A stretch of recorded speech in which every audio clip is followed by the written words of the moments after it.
موجوں پہ سفینہ دیکھا ہے، ساحل پہ سفینہ دیکھیں گے۔ وہ دن کب آئے گا مولا، وہ دن کب آئے گا مولا، جب ہم بھی مدینہ دیکھیں گے۔ اس نے صلی اللہ تعالیٰ علیہ محمد صلی اللہ تعالیٰ علیہ وسلم۔ میٹھے اور پیارے محترم اسلامی بھائیو، اس وقت اردن کی سرزمین پر ہم حاضر ہیں اور اس وقت اس مقام پر حاضر ہیں، یہ مقام خاص ہے۔ سورہ کہف کی جو سورت ہے قرآن کریم کے اندر، آپ نے پڑھا بھی ہوگا، اس کا ترجمہ تفسیر وغیرہ، بہت زبردست واقعہ ہے۔ پہلے پرانے کے زمانے میں ایک بادشاہ ہوا کرتا تھا جس کا نام تھا دقیانوس۔ یہ بڑا ظالم بادشاہ گزرا ہے، مسلمانوں پر بہت ظلم کرتا تھا، مسلمانوں کو ستاتا تھا، مارتا تھا، کاٹتا تھا، اس لیے کہ وہ اسلام سے پھر جائیں۔ یہ 7 افراد جو ہے اس زمانے کے ولی اپنا ایمان بچانے کے لیے اس بادشاہ سے اس غار میں آ کے انہوں نے پناہ لی اور کئی سال جو ہے وہ اس میں وہ آرام فرما رہے ہیں۔ اس کے بعد جو ہے وہ ایک دوسرا بادشاہ آیا اور وہ مسلمان تھا، اور اس کا جو یقین یہ تھا کہ انسان جو ہے وہ مرنے کے بعد اٹھائے جائیں گے، اور یہی مسلمان کا ایمان ہے کہ مرنے کے بعد ہمیں ایک دن اٹھایا جانا ہے، محشر قائم ہوگی، قیامت قائم ہوگی، حضور شفاعت فرمائیں گے۔ اس پہ ایمان ہونا چاہیے مسلمان کو۔ تو وہ جو بادشاہ تھا جو غالباً 300 سال کے بعد آیا، وہ صاحب ایمان تھا۔ تو اس نے جب یہ بیان کیا تو اس کی قوم یہ بات نہیں مان رہی تھی، وہ کہتے تھے کہ یہ کیسے ہو سکتا ہے۔ اس بادشاہ نے یہ دعا کی کہ یا اللہ ایسی کوئی کرامت ظاہر فرما کہ میری قوم یہ بات مان جائے کہ ہم مرنے کے بعد اٹھائے جائیں گے۔ تو یہ جو غار دیکھ رہے ہیں، جو دروازہ لکڑی کا بنا ہوا ہے،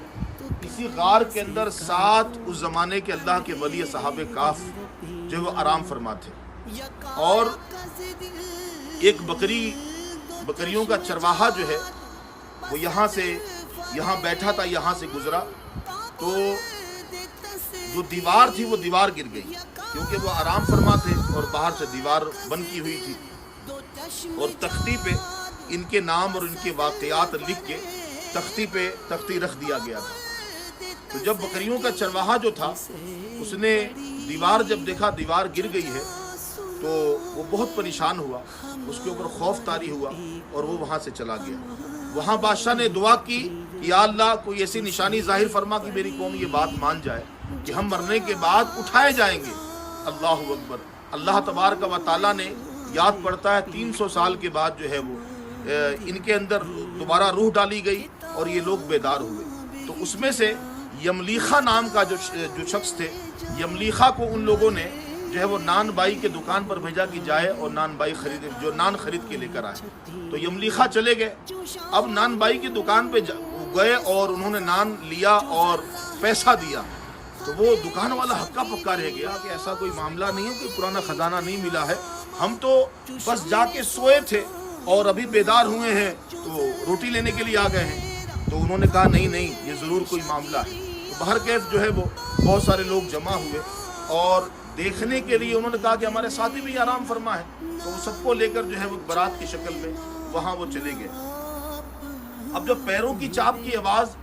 دیگر ساتھیوں نے جب سماعت کی تو ان کو ایسا لگا کہ لگتا ہے کہ دقیانوس بادشاہ یملیخہ کو اریسٹ کر لیا ہے اور ہماری گرفتاری کے لیے جو ہے وہ اپنے فورس کو بھیج دیا ہے، تو لگ رہا یہ اس کے آدمی ہے کارندے جو ہمیں بھی اریسٹ کرنے کے لیے آ رہے ہیں۔ بلکہ جب قریب آئے تو معاملہ کچھ اور تھا، اور وہاں بتایا گیا کس کو؟ بادشاہ کو، کہ اس طرح کی نشانی جو ہے وہ فلاں غار میں ظاہر ہوئی ہے کہ بندے 300 سال کے بعد اٹھا دیے گئے ہیں۔ وہ بادشاہ بارات کی شکل میں بڑے کر و فر کے ساتھ، بڑی خوشی و مسرت کے ساتھ یہاں پر آیا اور اصحاب کہف کا استقبال کیا، مصافحہ کیا، معانقہ کیا، اور اللہ تبارک و تعالیٰ کی بارگاہ میں شکریہ ادا کیا کہ اللہ تو نے نشانی ظاہر فرما دی کہ میری قوم مان جائے، قوم نے دیکھ لیا ہے کہ ہم مرنے کے بعد اٹھائے جائیں گے۔ اور پھر اصحاب کہف جو ہے اسی جگہ پہ چلے گئے اور جا کے سو گئے اور آج تک آرام فرمائے۔ اللہ تبارک و تعالیٰ کی بارگاہ میں دعا کرتے ہیں کہ اللہ تبارک و تعالیٰ ان کے صدقے ہمارے تمام گناہ بخش دے، اور جو یہ کلپ دیکھے، ویڈیو دیکھے، اللہ تبارک و تعالیٰ ان کے صدقے ان کو پیارا پیارا مدینہ بھی دکھائے، پیارا پیارا مکہ بھی دکھائے، اور اس مقدس مقام زحال مسکی مکن تغافل ورائے مینا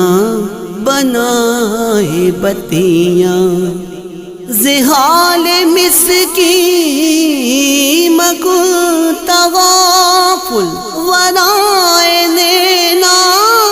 بنائے بتیاں، زحال مسکی مکن تغافل ورائے نینا بنائے بتیاں، کتاب ہجراں ندار میں جان نہ لے ہو کاہے